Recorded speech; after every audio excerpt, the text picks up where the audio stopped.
Astaghfirullah. Bismillahirrahmanirrahim.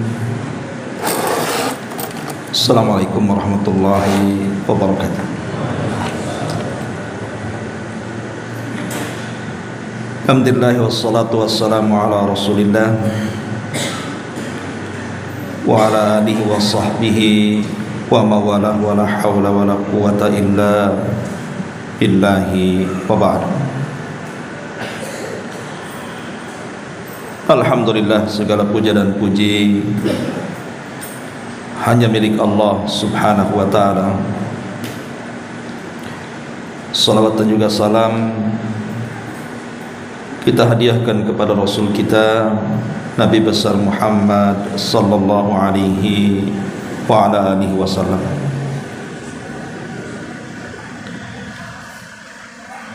Kita lanjutkan kajian kita, masih membahas kitab Tauhid, dan kita masuk pada bab wa minan nasi may yattakhidhu min dunillahi andadan yuhibbunahum kahubbillah. Bab, dan di antara manusia ada orang-orang yang mengangkat tandingan-tandingan selain daripada Allah. Mereka mencintainya sebagaimana mencintai Allah subhanahu wa ta'ala. Bab ini bicara tentang kecintaan kita kepada Allah subhanahu wa ta'ala. Di sini pengarang menyebutkan beberapa dalil dari Al-Quran dan hadis-hadis Nabi sallallahu alaihi wasallam. Di antaranya surah Al-Baqarah ayat 165 dan surah At-Taubah ayat 24. Allah subhanahu wa ta'ala berfirman di sini, wa minan nasi may yattakhidhu min dunillahi andadan yuhibbunahum kahubbillah walladzina amanu asyaddu hubban lillah. Dan di antara manusia ada orang-orang yang mengangkat tandingan-tandingan selain daripada Allah subhanahu wa ta'ala. Mereka mencintainya sebagaimana mencintai Allah subhanahu wa ta'ala. Adapun orang-orang yang beriman sangat cinta kepada Allah subhanahu wa ta'ala. Dan dalam At-Taubah 24-nya, Qul in kana aba'ukum wa abna'ukum wa azwajukum wa ashiratukum wa amwalun iqtaraftumuha wa tijaratun takhshawna kasadaha wa masakinu tardawnaha ahabba ilaikum minallahi wa rasulihi wa jihadin fi sabilihi fatarabbasu hatta ya'tiya amrullah hatta ya'tiyallahu bi amri. Katakanlah, jika bapak-bapak kalian, anak-anak kalian, saudara-saudara kalian, istri-istri kalian, keluarga kalian, harta kekayaan yang kalian usahakan, perniagaan yang kalian khawatirkan kerugiannya, dan rumah-rumah tinggal yang kalian sukai, itu lebih kalian cintai daripada Allah dan Rasulnya dan daripada berjihad di jalannya, maka tunggulah sampai Allah mendatangkan keputusannya. Dan Imam Bukhari dan Muslim meriwayatkan dari Anas bin Malik radhiyallahu an, di mana Nabi sallallahu alaihi wasallam bersabda, la yu'minu ahadukum hatta akuna ahabba ilaihi min waladihi wa walidihi wan nasi ajmain. Tidak sempurna iman seseorang di antara kalian sehingga aku lebih dicintai daripada anaknya, orang tuanya, dan manusia seluruhnya. Taib, ma'asyiral muslimin wal muslimat rahimani wa rahimakumullah. Dalam bab ini pengarang Syekh Muhammad ibn Abdul Wahhab rahimahullahu taala ingin menjelaskan kepada kita tentang perbedaan kecintaan kita kaum muslimin kepada Allah dengan kecintaan orang-orang musyrik kepada Allah Subhanahu wa taala. Karena cinta itu maksudnya ibadah dalam kecintaan itu bermacam-macam. Al-Imam Ibnul Qayyim Al-Jauziyah rahimahullahu ta'ala menjelaskan bahwa cinta itu terbagi dua. Ada cinta yang bermanfaat bagi pelakunya dan ada cinta yang membawa madarat bagi pelakunya. Beliau mengatakan fal mahabbatun nafi'atu salasatu anwa'in. Adapun cinta yang bermanfaat itu ada 3 jenis. Mahabbatullahi wa mahabbatun fillahi wa mahabbatun ma yu'inu ala ta'atillah. Pertama, cinta kepada Allah Subhanahu wa taala. Kemudian yang kedua, cinta di jalan Allah Subhanahu wa taala atau karena Allah Subhanahu wa taala. Dan yang ketiga, cinta yang menolong untuk taat kepada Allah Subhanahu wa taala dan meninggalkan maksiatnya. Adapun kata Imam Ibnul Qayyim, wal mahabbatu dharratu salasatu anwa'in. Sedangkan cinta yang memadaratkan juga ada 3. Al mahabbatu ma Allah wa mahabbatu ma yubghiduhu ta'ala wa mahabbatu ma taqta'u mahabbatahu ala mahabbatillahi azza wa jalla. Pertama, cinta terhadap pihak lain sebagai tandingan cintanya kepada Allah Subhanahu wa taala. Cinta terhadap pihak lain sebagai tandingan cinta dia kepada Allah Subhanahu wa taala, seperti ayat yang kita baca. Kemudian yang kedua, cinta kepada hal-hal yang dibenci Allah Subhanahu wa taala. Kemudian yang ketiga, cinta yang memutuskan kecintaan kepada Allah Subhanahu wa taala. Itulah cinta yang dibenci. Jadi cinta yang dicintai, pertama cinta kepada Allah, cinta karena Allah, dan cinta yang menolong untuk berbuat taat kepada Allah dan meninggalkan maksiatnya. Adapun cinta yang memadaratkanlah cinta terhadap orang lain sebagai tandingan cinta dia kepada Allah. Yang kedua, cinta kepada hal-hal yang dibenci Allah. Dan yang ketiga, cinta yang memutuskan kecintaan ia kepada Allah Subhanahu wa taala. Lah, dalam ayat ini Allah Subhanahu wa taala mengatakan wa minan nas, min di sini tab'id, artinya tidak semua manusia, ada sebagian manusia mayyattakhidhu min dunillah. Ada sebagian manusia, orang-orang yang mengangkat tandingan-tandingan selain daripada Allah. Yuhibbunahum kahubbillah, di mana mereka mencintainya sebagaimana mencintai Allah Subhanahu wa taala. Para ulama ketika memberikan penafsiran kepada ayat ini, Al-Imam Ibnu Katsir rahimahullahu ta'ala ketika memahamkan kepada kita tentang makna ayat ini, maksudnya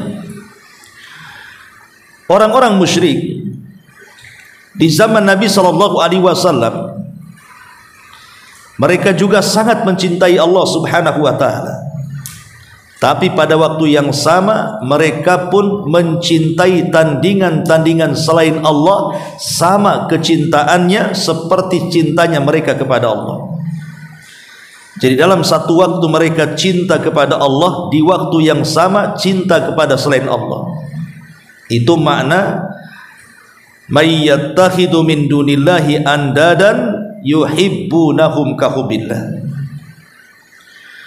Adapun makna yang kedua, maksudnya ketika orang-orang musyrik itu mereka menyembah tandingan-tandingan selain daripada Allah Subhanahu wa taala, maka mereka mencintai tandingan-tandingan itu seperti orang-orang yang beriman mencintai Allah Subhanahu wa taala. Bisa dipahami perbedaannya? Ya. Saya ulang. Al-Imam Ibnu Katsir berpendapat bahwa ayat ini menjelaskan pertama maknanya. Jadi orang-orang musyrik itu satu sisi mereka mencintai Allah, tapi sisi lain mereka juga mencintai selain daripada Allah Subhanahu wa taala. Lah kecintaan mereka kepada Allah dan kecintaan mereka kepada selain Allah itu sama. Ini makna yang dipilih oleh Ibnu Katsir. Tapi ada juga yang memahamkan bukan begitu maknanya. Maknanya orang-orang musyrik itu saat mencintai tandingan-tandingan selain Allah itu sama seperti orang-orang yang beriman mencintai Allah Subhanahu wa taala.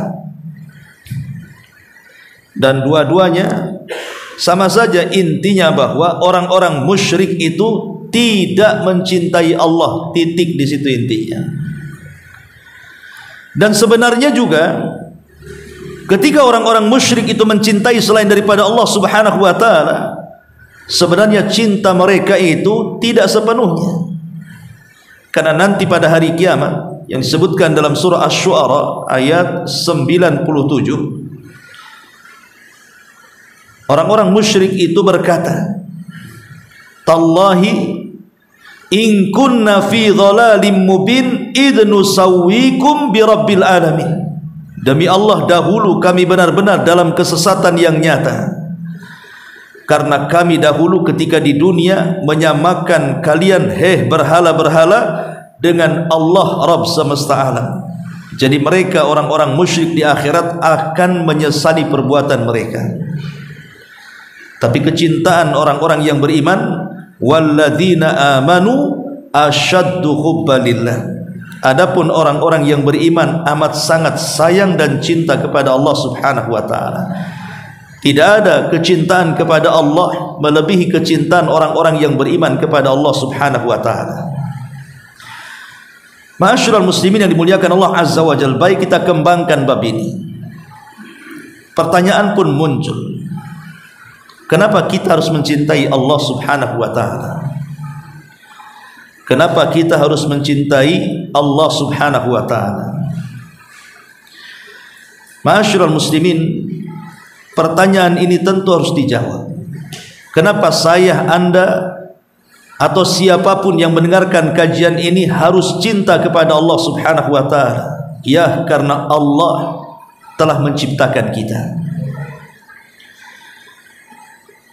Dan ketika Allah Subhanahu wa taala menciptakan kita itu fi ahsani taqwim, Allah bentuk dalam bentuk yang paling baik. Bukan hanya Allah Subhanahu wa taala menciptakan kita kemudian membentuk kita dalam bentuk yang baik, bahkan Allah Subhanahu wa taala juga menentukan rizki kita masing-masing. Di mana Allah Subhanahu wa taala tidaklah menciptakan kita melainkan sudah ditentukan rizkinya. Dan apabila kita meninggal dunia, tidak mungkin diwafatkan kecuali disempurnakan rizkinya.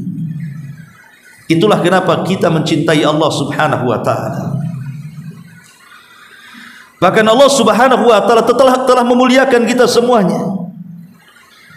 Bahkan lebih daripada itu, Allah telah menjadikan kita sebagai umat terbaik, umat yang mengikuti Muhammad sallallahu alaihi wasallam, nabi terbaik, bahkan sayyidul anbiya'i wal mursalin. Itulah kenapa kita mencintai Allah, karena Allah telah memuliakan kita dan telah menjadikan kita umat terbaik dan umat Nabi sallallahu alaihi wasallam.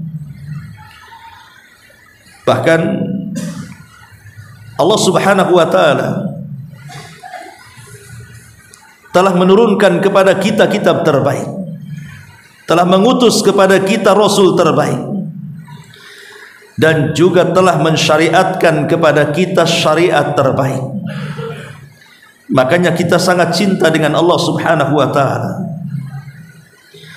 Bahkan Allah Subhanahu wa taala telah menyiapkan kepada kita sebuah tempat yang penuh dengan nikmat, yang mata kita tidak pernah memandang nikmat itu, telinga kita tidak pernah mendengar nikmat itu, bahkan otak kita pun tidak terlintas betapa nikmatnya tempat itu. Itulah surga Allah Subhanahu wa taala. Bahkan Allah Subhanahu wa taala lebih daripada itu telah memberikan akal kepada kita yang membedakan kita dengan binatang. Itulah sebabnya kita mencintai Allah Subhanahu wa taala. Bahkan Allah Subhanahu wa taala tidak pernah membuat kita ini putus asa. Sampai-sampai Allah memanggil kita dengan sebutan ya ibadiyalladzina asrafu ala anfusihim la taqnatu min rahmatillah innallaha yaghfiru dzunuba jami'a. Wahai hamba-hamba Allah, wahai hamba-hambaku, orang-orang yang melampaui batas terhadap diri-diri mereka, jangan putus asa dari rahmat Allah Subhanahu wa taala, karena Allah mengampuni dosa-dosa kalian semuanya. Itulah kenapa kita cinta kepada Allah. Allah tidak membuat kita putus asa. Sebesar dosa apapun yang kita lakukan, tetap saja Allah membuka pintu taubatnya. Itulah kenapa kita cinta dengan Allah Subhanahu wa taala. Bahkan Allah Subhanahu wa taala telah meletakkan kepada kita jalan menuju surga. Tinggal kita pilih. Wa hadainahun najdain, kami jadikan dua jalan. Nih jalan ke surga, silahkan lalui. Nih jalan ke neraka, jangan kalian lalui. Begitu baiknya Allah Subhanahu wa taala kepada kita sehingga menjelaskan ini jalan ke surga, ini jalan ke neraka. Itulah kenapa kita harus cinta dengan Allah Subhanahu wa taala. Bahkan lebih daripada itu, Allah Subhanahu wa taala selalu datang kepada kita dalam sepertiga malam akhir. Yanzilu rabbuna ila samai dunya fi kulli thuluthil lailil akhir wa dzalika kulla lailatin. Allah turun ke langit dunia. Kemudian Allah menyiapkan pendengarannya, siap mendengar doa-doa kita. Allah telah menyiapkan segala sesuatunya dari permintaan-permintaan yang kita minta di sepertiga malam akhir. Bahkan Allah telah sediakan ampunan bagi orang-orang yang minta ampun di sepertiga malam akhir itu. Allah mengatakan kepada kita, man yad'uni fa astajibana, wa man yas'aluni fa utiya, wa man yastaghfiruni fa aghfirlah. Siapa yang berdoa ku kabulkan, siapa yang minta ku kasih, siapa yang minta ampun ku ampuni. Subhanallah. Itulah kenapa kita cinta dengan Allah Subhanahu wa taala. Karena setiap malam Allah turun menawarkan kekuasaannya kepada kita. Ma'asyiral muslimin yang dimuliakan Allah Subhanahu wa taala, kenapa kita harus cinta dengan Allah? Karena Allah Subhanahu wa taala telah banyak mengampuni dosa-dosa kita, bahkan telah banyak menurunkan rahmatnya kepada kita, bahkan telah memberikan berkahnya kepada kita. Bahkan Allah Subhanahu wa taala menutupi aib-aib kita. Bayangkan, kita ini selalu berbuat dosa kepada Allah Subhanahu wa taala, tetapi dosa kita ditutupi aibnya oleh Allah. Bahkan kalau kita minta ampun, Allah pasti ampuni. Betapa baiknya Allah kepada kita. Kenapa kita tidak mencintai Allah Subhanahu wa taala?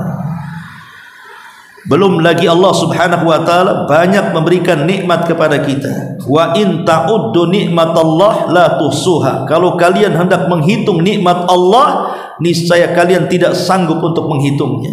Nikmat yang di badan kita saja kita tidak sanggup menghitungnya. Dan nikmat mata yang bisa memandang, nikmat telinga bisa mendengar, nikmat lisan bisa bicara, nikmat akal bisa berfikir, nikmat kaki bisa melangkah, nikmat tangan bisa bekerja, dan seluruh nikmat sampai oksigen yang kita hirup. Itu semua nikmat Allah Subhanahu wa taala. Kenapa kita tidak mencintai Allah? Jelas kita mencintai Allah karena Dia telah banyak memberikan macam-macam nikmatnya kepada kita. Ma'asyiral muslimin yang dimuliakan Allah Subhanahu wa taala, maka tentunya setelah kita tahu kenapa kita harus mencintai Allah, maka carilah sebab-sebab yang membuat Allah cinta kepada kita. Dengan cara carilah amalan-amalan yang merupakan bentuk kecintaan kita kepada Allah Subhanahu wa taala. Ma'asyiral muslimin yang dimuliakan Allah Subhanahu wa taala, tentu amalan-amalan yang membuktikan bahwa kita cinta kepada Allah itu banyak. Apa saja di antara amalan-amalan itu yang menunjukkan kita ini memiliki perasaan cinta dengan Allah Subhanahu wa taala? Yang pertama, hubbu liqa'illahi azza wa jalla. Tanamkan perasaan cinta akan perjumpaan kita dengan Allah Subhanahu wa taala.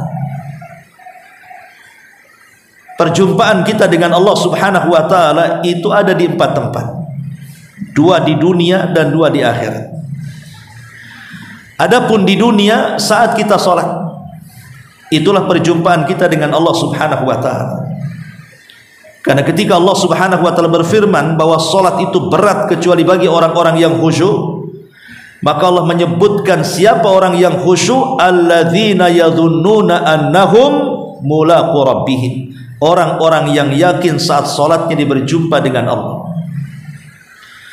Kemudian yang kedua, saat ruh kita tercabut dari jiwa kita, dari badan kita, ruh kita diangkat oleh malaikat sampai menembus langit pertama, kedua sampai ketujuh, kemudian berjumpa dengan Allah. Dan Allah katakan kembalikan ruhnya ke dalam jasadnya, tapi letakkan catatannya di Iliyin. Ini di dunia. Adapun di akhirat, pertama di padang mahsyar, wa jaa rabbuka wal malaku saffan saffa. Allah akan datang dan para malaikat bersaf-saf kelak pada hari kiamat. Dan tentu perjumpaan, puncak dari perjumpaan kita kaum muslimin, apabila Allah takdirkan masuk surga, itulah ru'yatullahi azza wa jalla, di mana penduduk surga akan sanggup memandang wajah Allah Subhanahu wa taala. Maka yang pertama, bentuk cinta kita kepada Allah, tanamkan bahwa kita sangat mencintai akan perjumpaan kita dengan Allah Subhanahu wa taala. Rasul mengatakan, man ahabba liqa Allah, ahabballahu liqa'ah. Siapa yang senang ingin berjumpa dengan Allah, maka Allah akan senang berjumpa dengan kita. Wa man kariha liqa Allah, karihallahu liqa'ah. Tapi siapa yang benci berjumpa dengan Allah, maka Allah pun benci berjumpa dengan dia. Aisyah Ummul Mukminin radhiyallahu anha bertanya kepada Rasul, apa makna siapa yang cinta berjumpa dengan Allah, Allah senang berjumpa dengan dia? Siapa yang benci berjumpa dengan Allah, Allah juga benci berjumpa dengan dia. Maka Nabi SAW menjelaskan, maka siapapun di dunia ini, kalau dia menginvestasikan seluruh hidupnya untuk berjumpa dengan Allah Subhanahu wa taala, maka saat kematiannya dia sangat ingin berjumpa dengan Allah, dan Allah pun cinta ingin berjumpa dengan dia. Contohnya, kalau dia di dunia menginfakkan hartanya, menginfakkan waktunya dan tenaganya hanya untuk membangun rumah dia di sorga, hanya ingin membangun istana dia di sorga, hanya ingin membeli taman-taman dia di sorga, kenikmatan-kenikmatan yang akan diperoleh di sorga, maka saat kematiannya, maka dia sangat cinta berjumpa dengan Allah, karena tidak ada beban dengan dunia yang di belakangnya.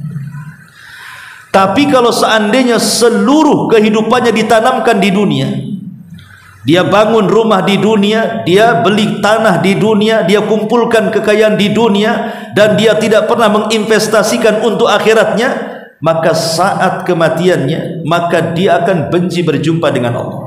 Kenapa? Karena dia harus meninggalkan rumahnya, meninggalkan tanahnya, meninggalkan kebunnya, meninggalkan uangnya, meninggalkan seluruh orang-orang yang dicintainya.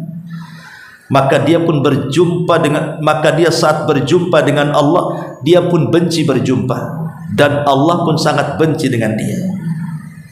Maka bentuk kecintaan kita kepada Allah, maka tanamkan perjumpaan kita dengan Allah Subhanahu wa taala. Yang kedua, an yakuna unsuhu bil khalwati wa munajatillahi wa tilawati kitabi.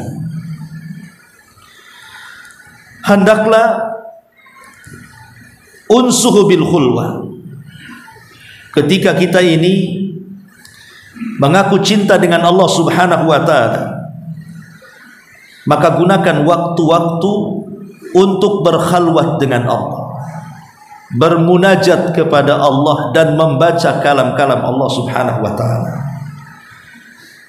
Sama ketika seandainya Anda ini mencintai perempuan yang Anda cintai, tentu ketika berdua-duaan dengan wanita yang kita cintai, kita merasa nyaman dan tenang dibandingkan ketika kita berada di halayak orang ramai.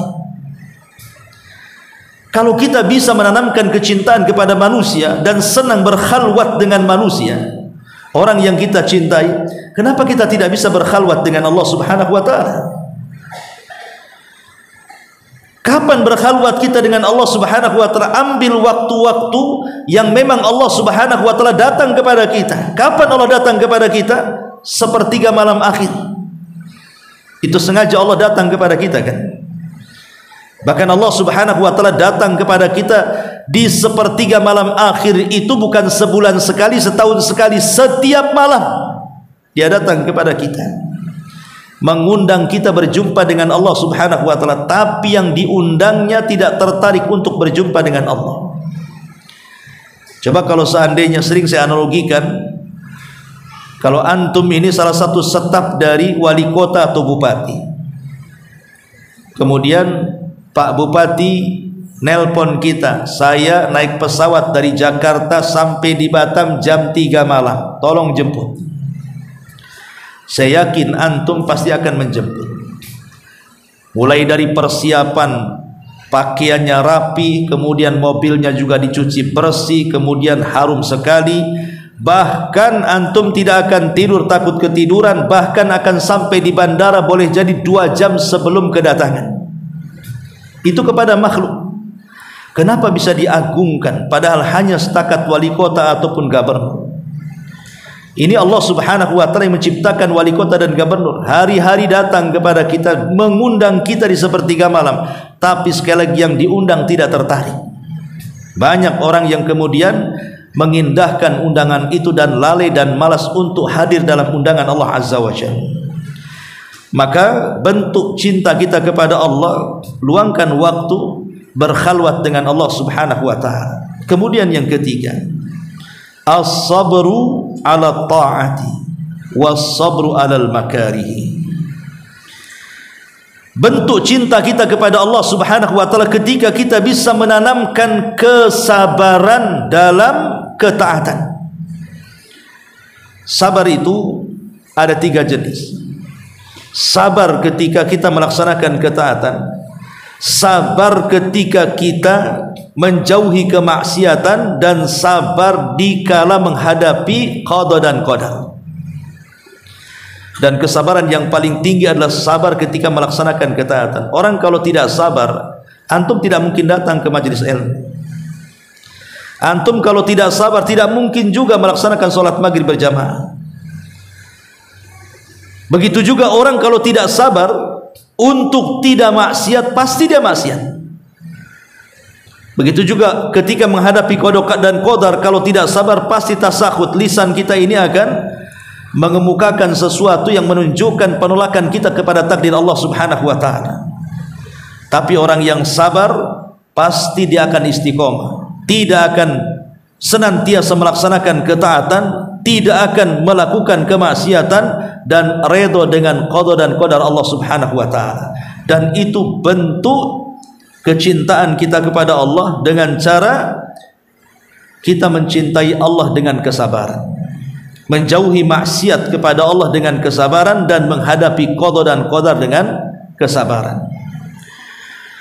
Dalam sebuah hadis Nabi SAW mengatakan, innallaha idza ahabba 'abdan ibtalahu.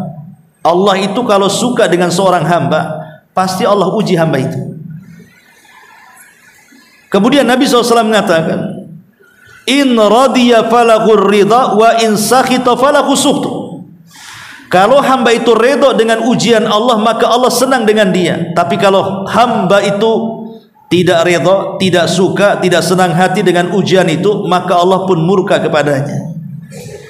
Maka ini jenis yang ketiga, amalan yang menunjukkan kita cinta kepada Allah adalah bersabar ketika melaksanakan ketaatan. Kemudian yang keempat adalah an yukthira dzikrallahi azza wa jalla. Perbanyak zikir kepada Allah. Bukankah orang yang mencintai akan selalu menyebut-nyebut orang yang dicintainya? Jadi kalau kita merasa cinta kepada Allah, perbanyak sebut nama-namanya dan sifat-sifatnya. Berzikir dengan Allah subhanahu wa ta'ala. Dalam sebuah hadis, ataupun berkata Ibrahim ibn Junaid rahimahullahu ta'ala, seorang ulama salaf, inna min akhlaqi ahlil jannah, sesungguhnya termasuk akhlaknya ahli sorga adalah al-mahabbatu lillah, dia sangat cinta dengan Allah, bi kathrati dzikri, dengan memperbanyak zikir. Jadi zikir ini bentuk kecintaan kita kepada Allah subhanahu wa ta'ala. Kemudian juga yang nomor 5, bahwa di antara bentuk kecintaan kita kepada Allah subhanahu wa ta'ala mahabbatu kalam, kita cinta dengan kalam-kalam. Baca Quran, membaca Quran itu bentuk kecintaan kita kepada Allah subhanahu wa ta'ala. Abdullah ibn Mas'ud radhiyallahu anhu mengatakan, man kana yuhibbu an ya'lama annahu yuhibbullah, barang siapa yang ingin mengetahui bahwa si fulan itu sangat mencintai Allah subhanahu wa ta'ala, falya'rid nafsahu alal Quran, maka letakkan Al-Quran di hadapannya.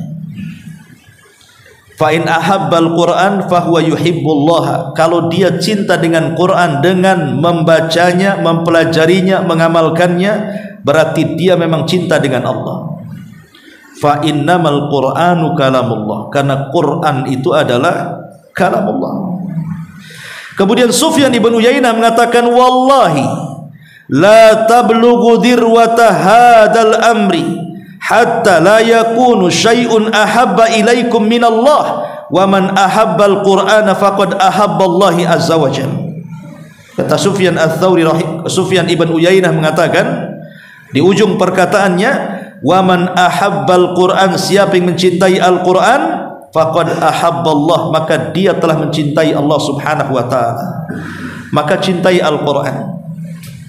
Di zaman sekarang persis seperti firman Allah subhanahu wa ta'ala, wa qala ar-rasul inna qaumi ittakhidhu hadzal qur'ana mahjura. Berkatalah Rasul di hadapan Allah, ya Rabb, sesungguhnya kaumku sudah mulai meninggalkan Al-Quran sedikit demi sedikit. Dan ini terbukti. Jangan lagi cerita orang awam, kita saja yang sudah hijrah, antum yang sudah ngaji saja, berapa lembar sehari antum baca? Ada yang baca, ada yang tidak kan? Berapa lembar? Oke lah, jangan 1 hari, 1 bulan antum baca. Jangan-jangan di antara kita ada yang tidak membaca Quran kecuali menunggu Ramadan. Celakanya ketika sampai Ramadan yang merupakan bulan Quran, ada juga yang tidak membaca Quran di bulan Quran. Kalau Ramadan bulan Quran tidak membaca Quran, macam mana di luar Ramadan yang merupakan bukan bulan Quran kan begitu? Makanya kenapa sampai-sampai Rasul nanti pada hari kiamat akan datang kepada Allah, kemudian menyesali tentang perbuatan umatnya dan mengatakan, ya Rabb, sesungguhnya kaumku mereka sudah mulai meninggalkan Al-Quran. Sebagian para ulama mengatakan yang dimaksud hajrul Quran itu, pertama tidak membaca Quran, yang kedua tidak mempelajari Al-Quran, yang ketiga tidak mengamalkan Al-Quran, yang keempat justru menginjak-injak Al-Quran yang dibacanya. Dia baca aqimus shalah tapi tidak salat. Dia baca ya ayyuhalladzina amanu kutiba alaikumus syiyam, tentang ayat puasa, datang Ramadan dia tidak puasa, dan begitu seterusnya. Kemudian juga di antara bentuk kecintaan kita kepada Allah adalah ittiba'u syar'illahi azza wa jalla. Berusaha kita mengikuti syariat Allah dengan cara ikuti sunnah Nabi SAW. Orang kalau cinta kepada Allah pasti dia mencintai Rasulnya dengan cara mengikutinya. Tapi orang yang mengklaim dia cinta kepada Allah, tapi di balik kecintaannya justru dia menyelisih sunnah Rasul SAW, maka itu bukan kecintaan yang hakiki. Itu kecintaan palsu yang banyak dilakukan orang-orang atau manusia umumnya yang kita lihat di masyarakat dengan perbuatan bid'ahnya dan yang semacamnya. Termasuk bentuk kecintaan kita kepada Allah adalah mahabbatul mu'minina was salihin, mencintai orang-orang yang beriman dan orang-orang saleh. Mahabbatu awliya Allah, mencintai wali-wali Allah dan mencintai orang-orang saleh. Makanya Imam Syafi'i mengatakan, aku sangat mencintai orang soleh walaupun aku tidak seperti mereka. Inni uhibbus salihin walastu minhum. Aku sangat cinta dengan orang-orang soleh walaupun aku bukan bagian daripada mereka. Ini kan tawadhu. Tidak mungkin Imam Syafi'i bukan bagian daripada orang soleh, tapi dalam bentuk tawadhunya mengatakan inni uhibbus salihin walastu minhum. Aku sangat mencintai orang-orang soleh padahal aku bukan bagian daripada mereka. Kalau perkataan Imam Syafi'i saja mengatakan seperti itu, harusnya perkataan ini bukan diucapkan dia, tapi kita yang mengucapkannya. Ma'asyiral muslimin yang dimuliakan Allah Azza wa Jalla, kenapa kita harus mencintai mereka orang-orang soleh? Karena Hasan Al-Basri mengatakan, istaghfiru min sahibikumus salih fa innahu yanfa'ukum yaumal qiyamah. Perbanyak oleh kalian mencari teman-teman dari orang-orang yang saleh, karena orang-orang saleh itu akan bermanfaat bagi kalian kelak pada hari kiamat. Mereka akan menjadi syafaat bagi kita. Jangan lagi cerita di akhirat, di dunia saja. Kalau antum banyak kawannya dan semua orang-orang saleh, ketika antum mati kemudian anggaplah ada 40-50 orang menyolatkan kita dan semuanya tidak menyekutukan Allah sedikit pun, maka itu cukup menjadikan syafaat bagi kita. Apalagi nanti pada hari kiamat. Dalam hadis yang disebut dengan sukul jannah, pasar sorga, orang-orang yang masuk ke dalam sorga ketika berjumpa pada hari Jumat atau yaumul mazid di pasar-pasar sorga, maka mereka saling berbincang. Kemudian mereka saling bertanya, mana fulan ibn fulan yang satu pengajian kita di Nurul Hidayah itu, mana kok dia nggak ada di sorga? Maka malaikat mengatakan bahwa si fulan ibn fulan Allah masukkan ke neraka. Maka teman-teman yang soleh di sukul jannah di pasar sorga itu langsung bangkit, kemudian menengadahkan tangannya ke langit dan mengatakan, ya Rabb la tastakmilu ladzatina hatta tukhrijahu minan nar. Ya Rabb, jangan kau sempurnakan kenikmatan kami di sorga sampai kau keluarkan teman kami dari neraka. Maka Allah subhanahu wa ta'ala mengutus para malaikat untuk mengeluarkan teman kita yang Allah takdirkan masuk neraka karena syafaat orang soleh. Itulah kenapa kita, bentuk kecintaan kita kepada Allah adalah dengan cara mencintai orang-orang soleh. Termasuk juga bentuk kecintaan kita kepada Allah adalah az-zuhdu fid dunia, berusaha kita zuhud di dunia ini. Nabi mengatakan, izhad fid dunya yuhibbukallah, wazhad fima indan nas yuhibbukan nas. Zuhudlah terhadap dunia, Allah akan cinta kepadamu. Tapi zuhudlah di hadapan manusia, maka manusia akan cinta kepadamu. Apa maknanya? Zuhud terhadap dunia itu artinya kita tidak menjadikan dunia itu tujuan hidup. Itulah yang dikatakan Rasul kepada Ibnu Umar, kan, kun fid dunya ka'annaka gharib aw 'abiru sabil. Jadilah di dunia ini wahai Ibnu Umar seperti orang asing atau seperti melintas jalan, seperti musafir yang kalaupun beristirahat tidak akan lama kemudian akan melanjutkan perjalanannya. Itulah dunia. Dan Hasan Al-Basri ataupun Sufyan Ats-Tsauri rahimahullahu taala ketika mendefinisikan makna zuhud adalah jangan jadikan harta itu diletakkan dalam hati. Kalaupun kau kaya sekaya raya sekalipun, jangan letakkan kekayaan dalam hati. Cukuplah kekayaan itu diletakkan di tangan. Karena hati ini fokus kepada Allah Subhanahu wa taala. Kemudian beliau mengatakan, sebab kalau seandainya kekayaan itu diletakkan di tangan, maka apabila datang kekayaan tidak terlampau senang, apabila hilang kekayaan tidak terlampau sedih. Kenapa? Karena hanya datang ke tangan dan berpindah tangan saja. Tapi kalau diletakkan di hati, hilang sedikit saja, sedihnya luar biasa. Maka itulah makna zuhud. Kalau kita bisa zuhud, maka Allah cinta dengan kita. Adapun zuhud dengan manusia, maknanya kita tidak pernah mengeluhkan kondisi kita kepada manusia, pasti manusia cinta dengan kita. Tapi kalau sedikit-sedikit datang mengeluh, sedikit-sedikit datang minta tolong, sedikit-sedikit datang minjam uang, sedikit-sedikit datang tolonglah, dan begitu seterusnya, lama-lama manusia tidak suka.